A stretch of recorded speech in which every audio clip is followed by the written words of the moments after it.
मैं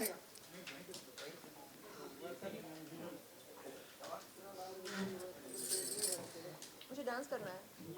कर लीजिए। Camera down. टेबल प्रभात मैं यहाँ करूँगी। यहाँ कर लीजिए। वही अरे उधर से पूरा नहीं बंधेगा। क्या हुआ? यहाँ से पूरा दिखेगा। माइक निकाल दो मेरे को। हाँ तो गाना गाएगा। गाना लाएगा अरुण। माइक का अच्छा कौन सा वो अभी लेटेस्ट क्या चल रहा है? अच्छा चल रहा है। सावन झुमका चल रहा है। ठीक है। बजा गाना बजा। हाँ झुमका गाओ गाओ बहुत झुमका गाओ ना। गाना लगा दो भाई। हाँ लगा दो। मैं लगाऊँ क्या अपने फोन पर? नहीं ऐसे ही खोल कर दे दो। करण जौहर जी देखिए मुफ्त में निःशुल्क आपका प्रचार कर रहे हैं। नहीं दूसरा वाला अली मेरा दूसरा वाला फोन। अच्छा उसको अभी मैं शूट करना है आपको। अच्छा ठीक है इसका स्पीकर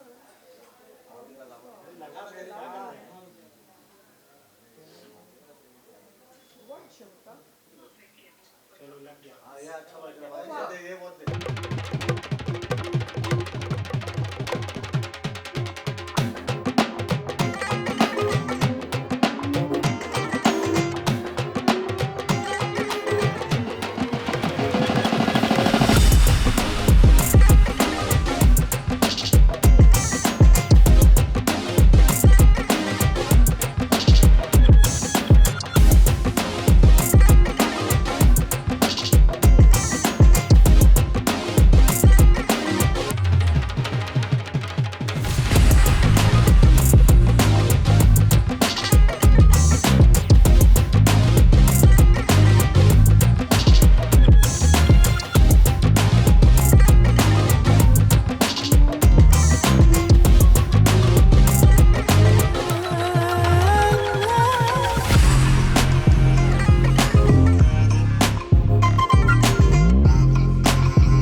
मेरी बातों को तोड़ मरोड़ कर कुछ मीडिया वालों ने अपने दर्शकों के सामने रखा एक अभद्र हेडलाइन के साथ। और जब उन आर्टिकल्स को मैंने पढ़ा मुझे बड़ा दुख हुआ, मैं बहुत रोई और फिर मैंने खुद को याद दिलाया कि महारानी स्नेहलता जो भूमिका मैंने निभाई एकता कपूर जी की वेब सीरीज़ में, अगर उनके साथ ऐसा होता तो वो क्या करती। मुझे याद आया कि कई जुल्म सहने के बावजूद महारानी स्नेहलता अपने लक्ष्य के बारे में भूली नहीं। उनकी नज़र उनके मंजिल पर, उनके लक्ष्य पर टिकी रही। तो मुझे क्या करना चाहिए? मुझे भी अपना फोकस अपने मंजिल पर रखना है। मेरी मंजिल क्या है? मेरी मंजिल है बॉलीवुड फिल्म इंडस्ट्री में बेहतरीन अदाकारा बनना। तो उस मंजिल पर मुझे अपनी नज़र टिकाए रखनी है, चाहे कुछ भी हो जाए।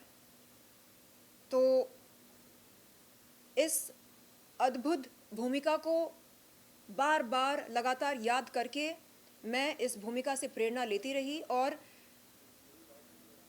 मैंने खुद को याद दिलाया कि कैसे मैंने किडनी फेलियर को मात दिया, कैसे मौत के मुंह से बाहर निकलकर मैंने पुनर्जन्म लिया।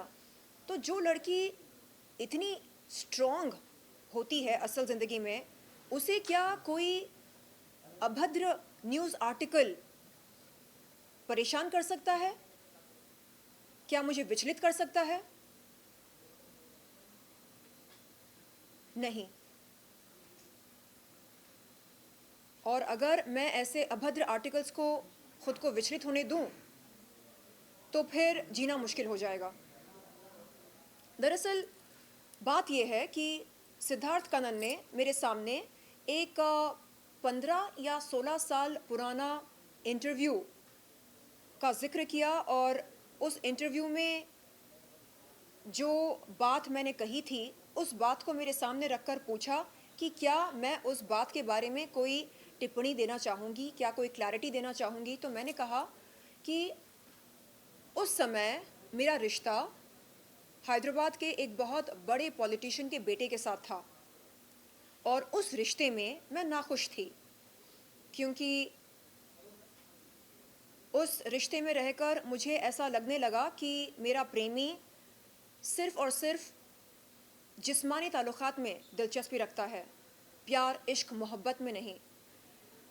और जब मुझसे पूछा गया कि मैं कैसा महसूस कर रही हूँ, तो मैंने कहा कि बिल्कुल वैसे महसूस कर रही हूँ मैं जैसे एक महिला महसूस करती है कॉम्पेंसेशन लेकर जिस्मानी ताल्लुक़ात के बाद। तो उस तरह का मेरा अनुभव रहा, ये मैंने बयान किया था। उन्होंने पूछा मतलब क्या? तो मैंने कहा कि जब किसी महिला को किसी जिस्मानी ताल्लुक़ात के लिए कोई कॉम्पेंसेशन मिलती है, वो कैसा महसूस करती है? क्या वो ये सोचती है ये I am on top of the world? नहीं। वो जिस तरह महसूस करती है बिल्कुल वैसा ही मेरा अनुभव रहा उस रिश्ते में रहकर। तो ये मेरा कहना था और मेरी इस कही हुई बात को तोड़ मरोड़ के एक अभद्र हेडलाइन के साथ, एक बहुत ही भद्दे हेडलाइन के साथ पेश किया गया। तो मैं ये सोचती हूँ कि क्यों किसी महिला को ज़लील होते हुए देखकर हमें मज़ा आता है, क्यों? और अगर मज़ा नहीं आता है तो इसका मतलब ये है कि हमारे अंदर का ज़मीर ज़िंदा है, और अगर मज़ा आता है तो कहीं ना कहीं हमारा ज़मीर या तो अधमरा है या मर चुका है। तो आप सबसे ये विनती है कि किसी भी महिला को आप इस कदर ज़लील ना करें कि वो कोई गलत कदम उठाने पर मजबूर महसूस करे। और फिर से मैं धन्यवाद देना चाहूँगी एकता कपूर जी को, जो उन्होंने इतना अद्भुत रोल मुझको दिया, महारानी स्नेहलता। कल अगर महारानी स्नेहलता के बारे में मैं ना सोचती तो शायद कुछ गलत कदम उठा बैठती, क्योंकि कल मैं बहुत रोई, बहुत बहुत छोटा महसूस किया मैंने खुद को। मेरे ख्याल से कोई भी लड़की मेरी जगह होती तो बिखर जाती, टूट जाती, लेकिन मैंने खुद को बिखरने से रोका, टूटने से बचा कर रखा, क्योंकि मैं खुद को बार बार याद दिलाती रही कि नहीं, कोई भी गलत कदम नहीं उठाना है, ऐसा कुछ नहीं करना है जिसके चलते मेरे घर वालों को तकलीफ़ हो। तकलीफ़ होगी नहीं होगी ये बात की बात है, जिससे उन तमाम महिलाओं का हौसला टूटे जो कुछ ना कुछ मानती हैं मुझको, जिन्हें लगता है कि हाँ, अगर शर्लिन चोपड़ा ज़िंदगी में आगे बढ़ सकती है तो हम भी आगे बढ़ सकते हैं। तो ये सब ध्यान में रखते हुए मैंने कल खुद को टूटने से बचाया।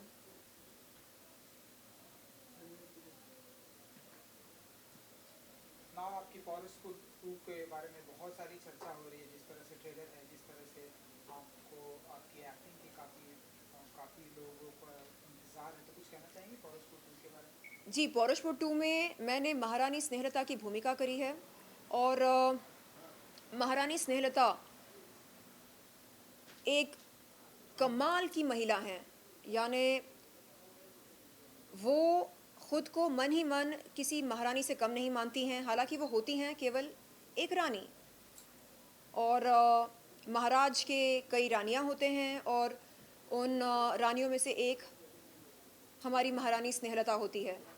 और कोई इन्हें अगर रानी कह दे तो उस इंसान को टोक कर कहती हैं रानी नहीं, महारानी स्नेहलता कहो, क्योंकि इन्हें लगता है कि अगर राज सिंहासन का कोई असली हकदार है तो वो ये हैं और कोई नहीं। और इन पर कई सारे जुल्म किए जाते हैं, बावजूद इसके ये खुद को बिखरने नहीं देती हैं, खुद को समेट कर रखती हैं, और इनकी नज़र, इनका लक्ष्य एकदम अटूट होता है। इन्हें किसी भी हालत में राज सिंहासन पर बैठने का अधिकार प्राप्त करना होता है, और वो अधिकार क्या वो प्राप्त कर पाती हैं या नहीं, अंत में क्या वो विजयी होती हैं या नहीं, ये पॉरशपुर 2 कहानी का मूल बिंदु है। Man, as you said, nobody should say anything indecent about any woman or a girl.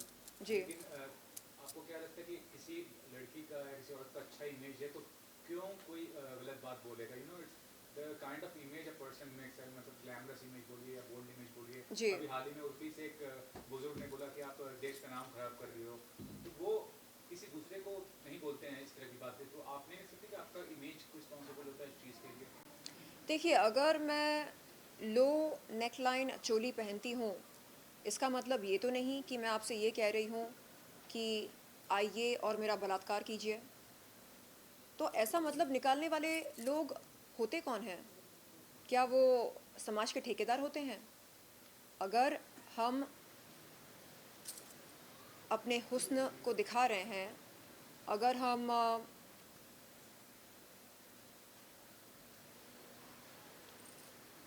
पर्दा नहीं कर रहे हैं, तो क्या इसका ये मतलब निकाला जाए कि अरे ये लड़की तो इजीली अवेलेबल है, ये बहुत चालू है, चलो ट्राई करके देखते हैं आती है कि नहीं।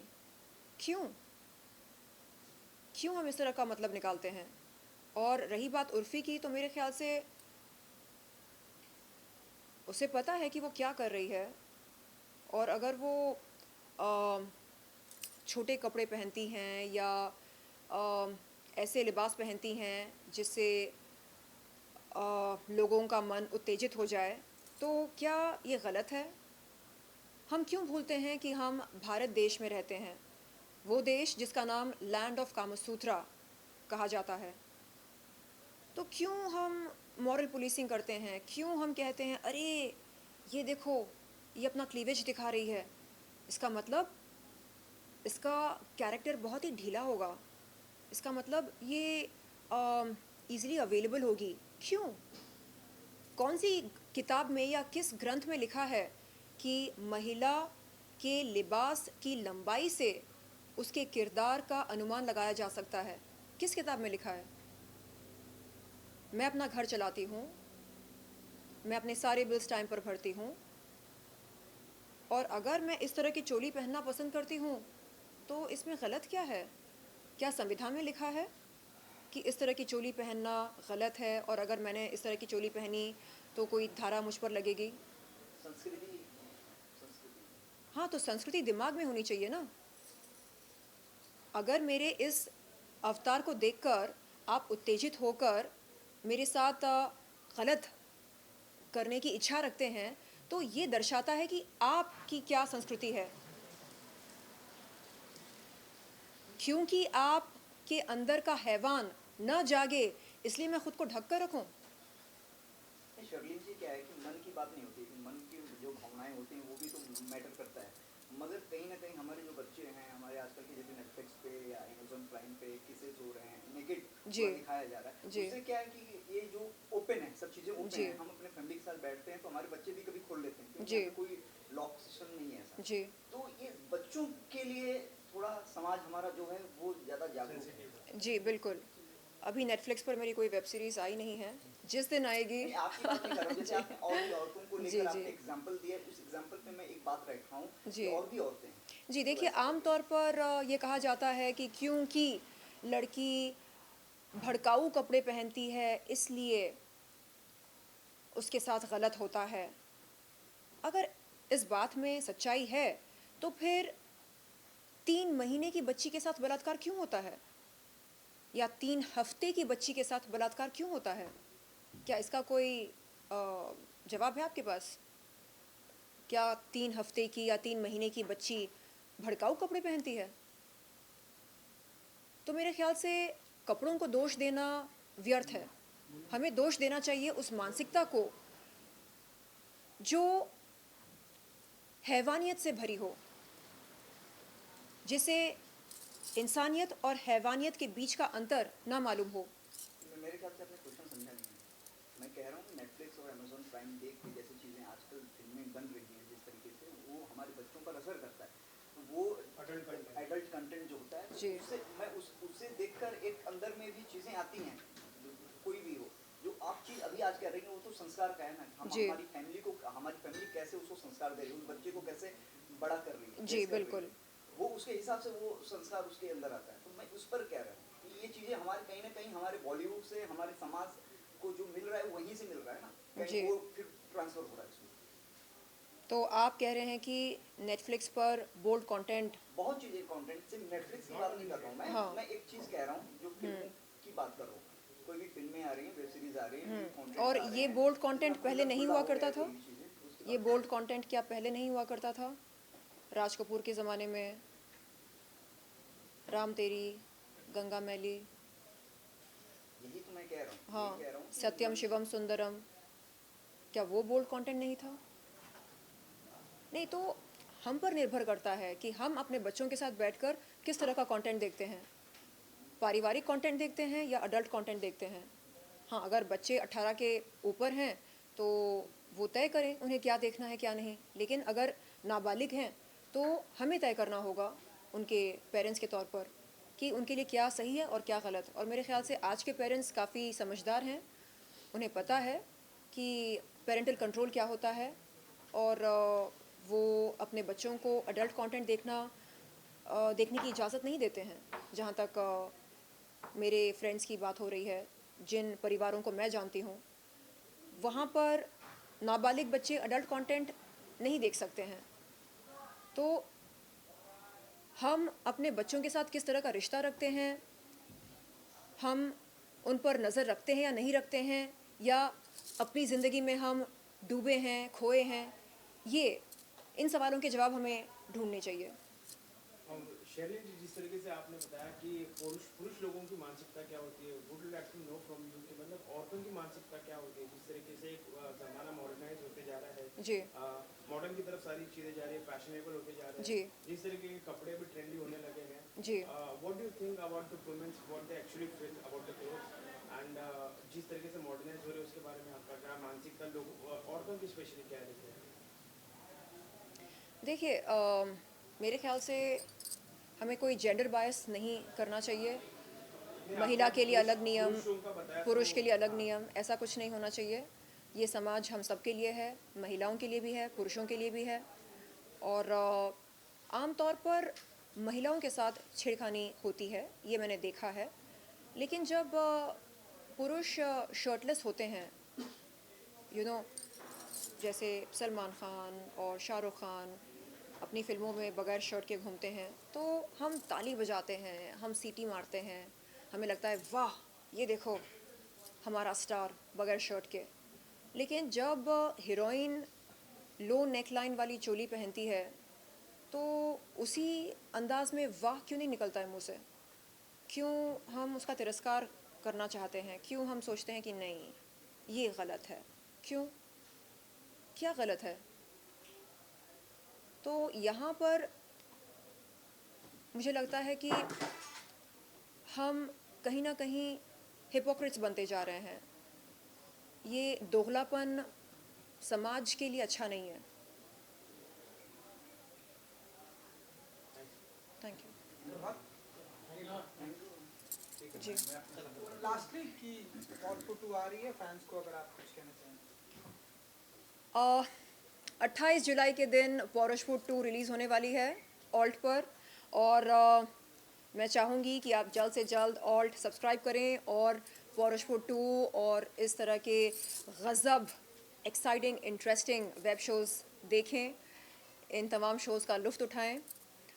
और मैं कहना चाहूँगी कि जो लोग ये कहते थे मेरे बारे में कि अरे ये तो एक पिन अप गर्ल है, इसको तो सिर्फ बिकिनी पहनना आता है, इसको तो सिर्फ जिस्म की नुमाइश करना आता है और कुछ नहीं, वो ख़ास तौर पर वो लोग ज़रूर पॉरशफुट 2 देखें और देखें कि हमने महारानी स्नेहलता की भूमिका किस अंदाज से निभाया है और क्या हमने उत्तम काम किया या सर्वोत्तम, आप बताइएगा।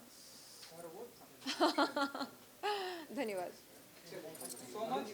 हाँ क्या हाँ हाँ रुक जाओ, ना वो फिल्मी ज्ञान का जी, एक जी। feel कर लेंगे। जी।